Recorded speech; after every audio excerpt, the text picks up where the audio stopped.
All right. First, let's talk about level cost of insurance versus increasing cost of insurance in these contracts. Okay. So with dividend paying whole life insurance, you have level cost of insurance. It's guaranteed to never increase. Your premiums never increase. Everything is guaranteed. And what happens is, this is where you hear about like dividend paying whole life insurance being more expensive in the beginning than an IUL. IUL is a lot cheaper in the beginning, and there's a reason for that. It's because whole life insurance is spreading out.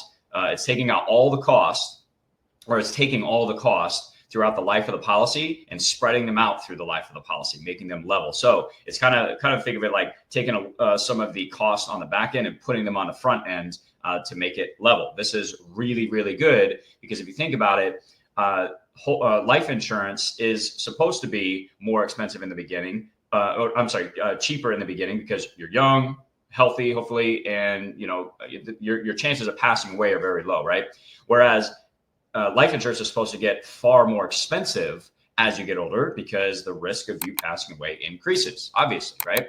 So whole life insurance is very beneficial in that way, that it levels out the cost of insurance, because when we need it the most, the cost stays the same. And in fact, you can pay off a whole life insurance policy so that you never have to make another premium payment ever again. Premium is never due ever again. We'll get to that in a minute.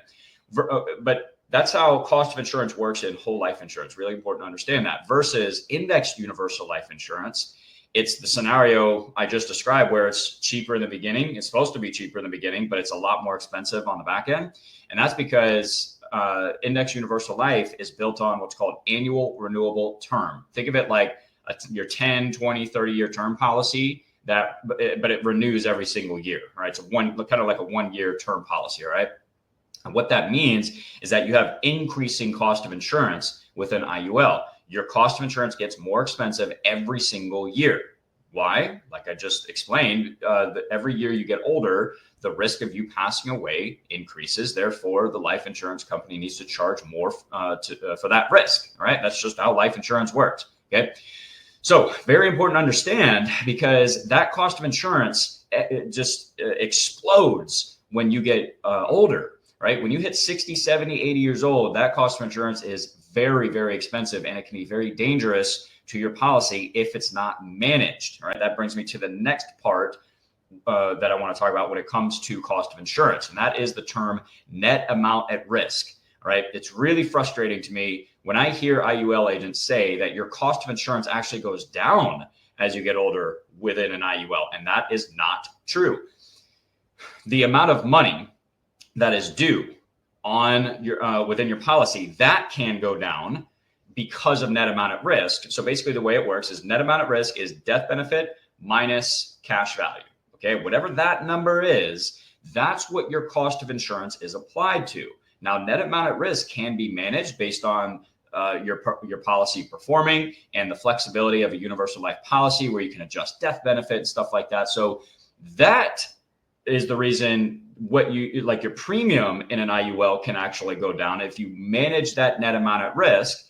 And hopefully your policy performs as illustrated, which it probably won't, but we'll get to that in a minute as well. But guys, this is so crucial for you to understand if you are considering an indexed universal life policy, is to understand how that cost of insurance works. It goes up every single year. And in order to manage that, make sure it doesn't blow your policy up and you don't get a bill from the life insurance company when you're 80, 85 years old for thousands, maybe tens of thousands of dollars, because all of your cash value is gone.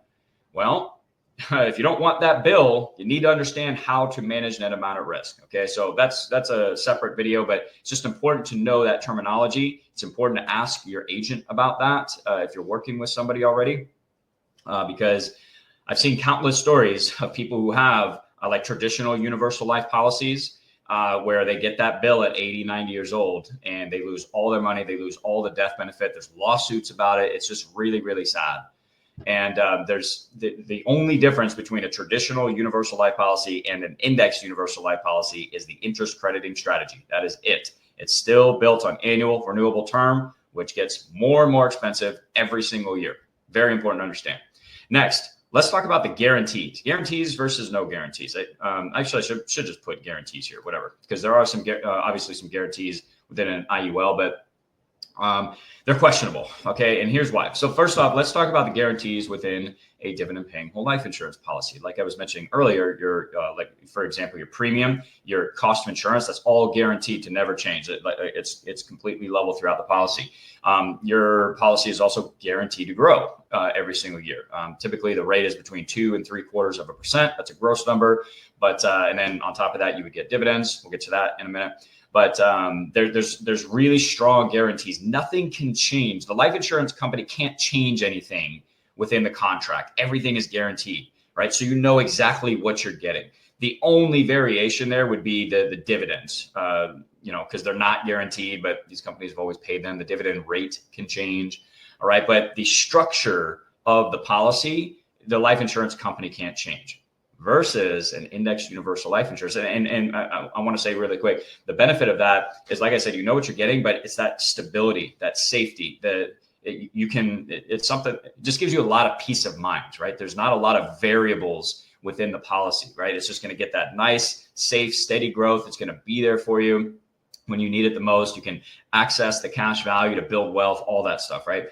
Versus with an indexed universal life insurance policy, there are guarantees, but basically the guarantee is that pretty much everything in your policy will change at some point in the future, meaning that the cap rates can change, the participation rates can change, spread charges, no risk charges or rates, whatever they're called, like all these things can change, and the life insurance company has to be able to change them because of the interest crediting strategy. We'll get to that shortly here, but it's important to know that there's a lot of things that can change within your policy, and you have to ask yourself, what is going to be the long-term impact on the performance of my IUL if these things change? Well, it's really impossible to tell, other than it being bad for the most part. Now, there is a guarantee that you won't lose money in the market, right? Like you have that, because you have that guaranteed 0% floor, right? Some companies have a 1%, 2% floor, whatever, which you're giving up something else within the contract. So make sure you understand what that is. All right. There's no free lunch with life insurance, guys. When you get something, you're giving something up on the back end somewhere else. Okay. But you are guaranteed at least that 0% floor. Okay. That's good. That means I can't lose money in the market, right? So if the market because you're not directly invested in the stock market, if the market tanks 20%, the value, your cash value is not going to tank 20% because you're not invested in the market. However, there is no guarantee that you won't lose money. See, with a whole life policy, it's guaranteed to grow every single year. You do not have that guarantee in an IUL. You might have the floor, but the risk is on you for the policy to perform. Okay, because you're relying on stock market options. We'll get to that in a second. But you can and will lose money in an IUL when you have that 0% credit for that year. Here's why: because you still have all the cost of all the fees and expenses within the policy, cost of insurance, expense charge, or premium expense charges, whatever. There's different expenses and things like that within the policy. Where does that come from if your policy didn't grow?